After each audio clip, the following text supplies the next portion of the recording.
this time. These are the best days of our lives. Let's raise your glasses high. This one's for you tonight.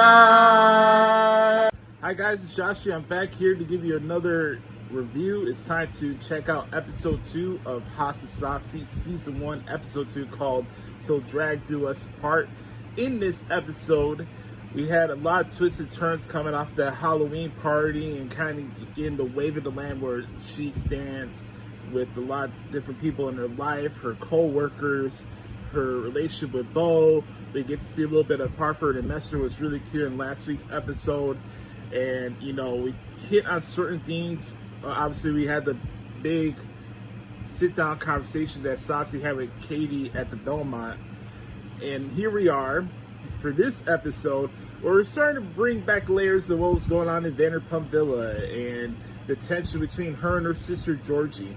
By the way, I got a chance to check out Stassi and Georgi's interview. I'm a wrestling fan, obviously, and I cover wrestling for a living, so seeing them on the Bella Twins podcast the other day was really nice to see, and it's a good interview. You guys should go check it out. By the way, with my coverage here at House of Stassi, I'm in a different mindset because I am putting the same effort into it as I was with the Valley, but it's a different rollout because literally you can binge watch all of House of Stassi right now on Hulu. It's there for you to watch if you want to do that. But I believe in my heart that each of these episodes deserve its own initial thoughts and takeaways and stuff like that. And I'll address it on the podcast when I do the reviews in total for House of Stassi.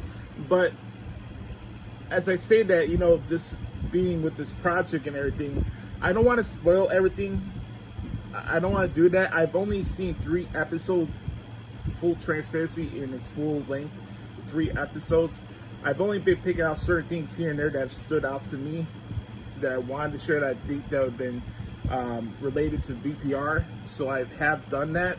But I know that there's a lot of viewers that don't have access to Hulu, live out in the UK, and don't have the opportunity to watch House of Stassi in the moment. So I want to make sure that I'm not spoiling anything for anybody. The show is available in context, so I'm not technically spoiling anything. But just understand from my point of view, I'm trying to do right by you guys, do right by the show, and no agendas here. I just give my opinion on how I see things with the show. Same thing goes with the Valley, and these clips are up to your interpretation. If you want to debate, have fun with it, but let's be respectful to the cast as well. So with this episode, Georgi is moving into Stassi's house, and she's got loads of stuff going in there. And she had this really nice, you know, custom-made, like, dollhouse that she made by scratch. She's an artist, just like Stassi, very beautiful and easy on the eyes. And she's, you know, struggling right now with her healing process from coming out of the divorce. And, you know, we saw the conversation that they're having at the Halloween party where Stassi's like, is your apology coming from ChatGPT? And, you know, you have this sister dynamic where, you know, Stassi's the elder sister, so maybe not intentionally, maybe subconsciously, she'll look down on what Georgi's doing, or maybe Georgi feels like she can't do enough to appease Stassi. So it's an interesting dynamic that we're going to get into this. And not only that, we got bubbling tension that I've noticed coming from Beau. Now, we got more layers into him saying what his issue is with Rob Everett. Shout out to Rob, cool dude. Glad to see him on the show. And they had a conversation at this party that they threw together, a birthday party for Taylor Donahue and Beau's sister, Georgiana. And they had drag queens come out, which I thought was cool, fun concept, you know, nice little party, get together. Beau has his reservations about Katie coming back into Stassi's life, right? Now Beau has to monitor, obviously he's being like the, you know, I don't like calling dudes Mr. Mom, I think that's disrespectful, but regardless, you know, he has all these responsibilities, he's bubbling up in this tension within himself where he's not happy with where he is professionally at his life, at this part of his life, and there's like bubbling resentment even coming towards Stassi's direction, where he said in this episode, like, at the end, they had this, like, very emotional conversation when they got back from the party, saying, like, look, I love you, I'm happy with the life that we have, but even for him, given everything that he has, and, you know, earlier in the episode, we found out that Stassi got approached from Netflix to have her podcast videoized and streamed on Netflix, which was a big deal, and see her real-time reaction to that news, which was really nice to see. And she's saying straight up to Beau, right in the middle of the conversation where it's supposed to be a really celebratory moment, like, you know what, we could do 50-50. I could pay you so you could stay in the house and do what you're already doing. And Beau is an actor. He likes getting into casting. He's had a lot of experience in the Hollywood world. You guys saw that a little bit on Vanderpump Rules. We found out that him and Kristen did a movie together back in the day. Beau does commercials. He's in Hollywood. He's an actor. He's in that field. And I don't know if you could say it's easy to say, oh, Beau's just going through a midlife crisis. Yes, Beau is in his mid-40s now. I tend to forget the fact that there's like a 7 or at least 7 or 8 year age gap between both Stassi and Beau. Not that it's a bad thing or anything. Obviously, they've been together for a while now. They have 2 beautiful kids. You know, to each his own. You know, I'm not here to judge people's age gap relationship. It is what it is. What I'm trying to say here is there's definitely a lack of communication and understanding on both parties. I know Beau expressed in the episode that when he was breaking down crying to Taylor, saying like, hey, like, I don't want to add more stress onto Stassi with everything that she's doing. And, you know, they really do break down the fourth wall and, you know, acknowledging the fact that they are filming this show. And obviously when you have a concert like this, you can't lie to the audience. You have to have those serious conversations. You have to have the dialogue and look straight to the camera and be like, hey, I'm bringing you back into my life. I'm not holding anything back. And that's one of the things I really have enjoyed so far, the 3 episodes that I have watched so far with the series. It's a good show. It really, really is. And it's uncomfortable conversations, kind of similar in the Valley in that manner. We're not having postpartum discussions. We're not having drinking conversations, thank God. But this is also real life stuff, you know.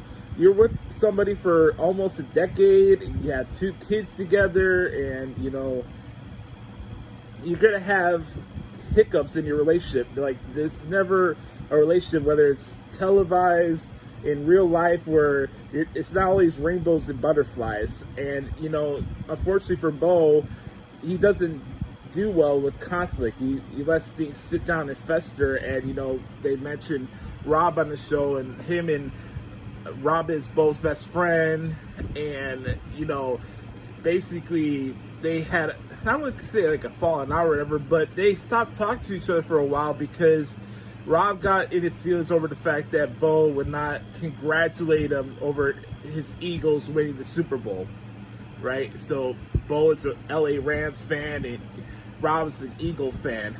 I think on the surface, when you look at the situation whole, you'd be like, all right, it's not that big of a fucking deal to be like, oh, like, why you guys are arguing and don't insult each other over football. Like, it's not that deep. Obviously, there's much more that's bubbling under the surface between both of them.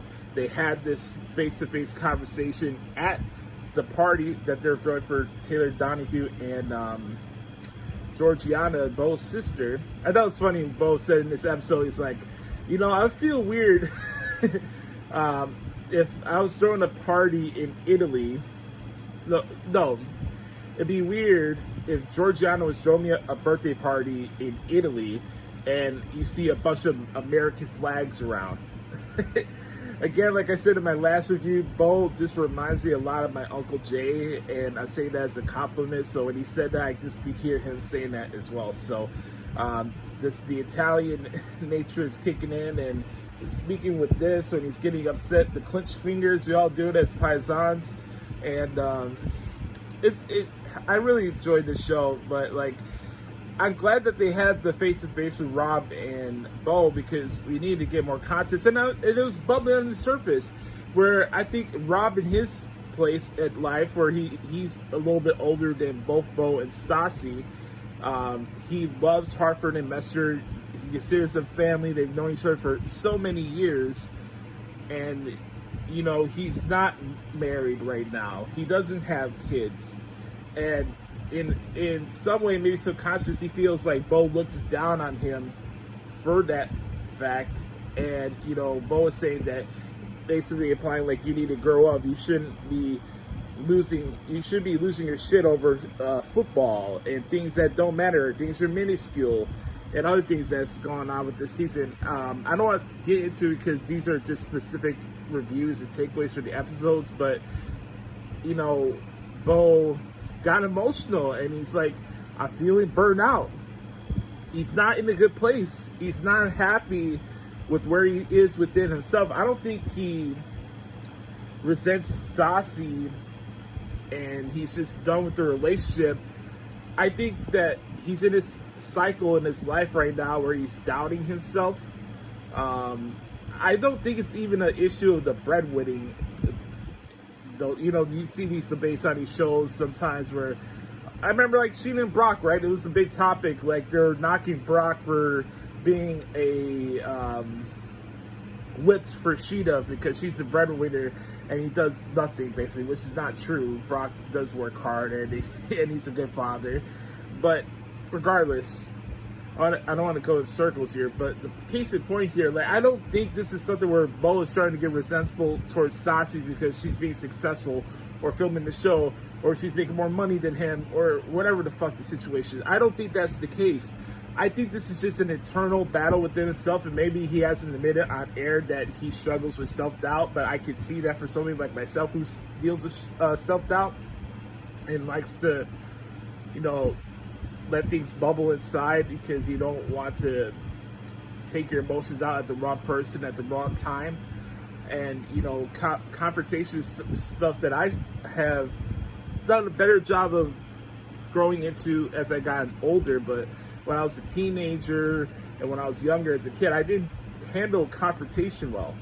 But it also comes back to the root of communication, and that was the big issue that's come across between Stassi and Beau between these first two episodes. We saw how quick things escalated with that test shoot at that barbecue party that they had over the whole fucking tattoo thing for Vanderpump Villa, and here we are. These are just bubbling, and communication and misunderstanding and a lack of empathy on both parties at certain times. Again, I think there's a time and place to bring up certain things that are bothering you, but also at the same time, you cannot let things fester for long periods of time.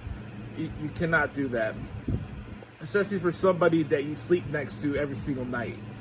Like that's just not just a way to live. So I'm glad that they're having this real and honest, raw conversation to end this episode, and I thought it was very good. And so far, I'm loving House of Stassi. I'd love to hear your guys' thoughts in the comment section down below. Let me know how you guys are feeling about it, and if you guys are enjoying the coverage that we're doing here on the SUR Files. Peace.